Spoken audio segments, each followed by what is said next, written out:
Apa yang lebih membimbangkan ialah anxiety yang tidak dirawat dengan betul boleh membawa kepada serangan panik yang lebih serius. Individu mula mengelak tempat tertentu, takut bersendirian dan hilang keupayaan untuk berfungsi secara normal.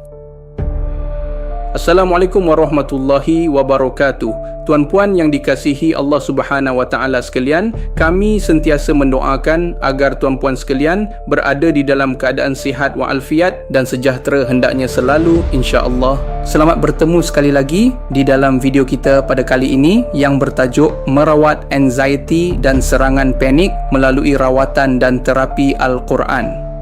Anxiety bermaksud kebimbangan, kerisauan atau ketakutan melampau terhadap sesuatu situasi.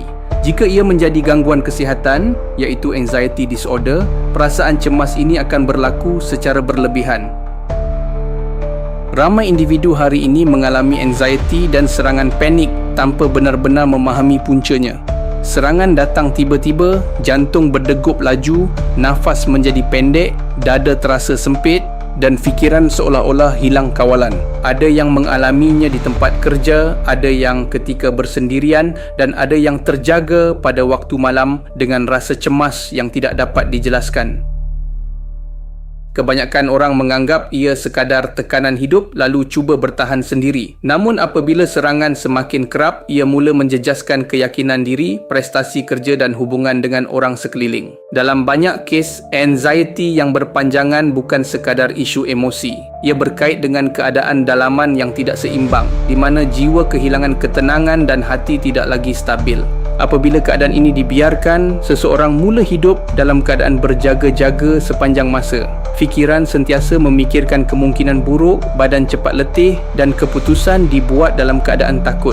Ramai hanya mencari bantuan apabila kehidupan harian sudah terganggu, sedangkan tanda awal sebenarnya sudah lama muncul.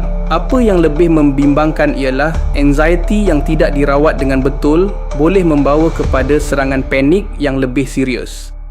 Individu mula mengelak tempat tertentu, takut bersendirian dan hilang keupayaan untuk berfungsi secara normal.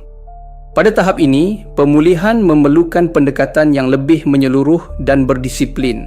Tanpa pemulihan dalaman, usaha luaran sering hanya memberi kelegaan sementara dan masalah akan kembali dalam bentuk yang lebih kuat.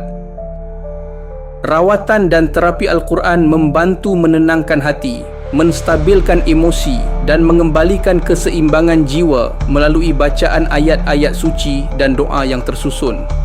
Apabila hati kembali tenang, tubuh juga memberi respon yang berbeza. Nafas menjadi lebih stabil, fikiran lebih jelas dan serangan yang sebelum ini kerap mula berkurang. Namun, proses ini memerlukan komitmen dan penjagaan berterusan kerana ketenangan jiwa bukan sesuatu yang dibina sekali sahaja. Mengabaikan anxiety bukan tanda kekuatan, tetapi risiko yang boleh membawa kesan jangka panjang. Bertindak awal adalah langkah menjaga diri sebelum keadaan menjadi lebih sukar dikawal. Membina kekuatan dalaman melalui pendekatan yang betul adalah pelaburan untuk hidup yang lebih tenang dan stabil.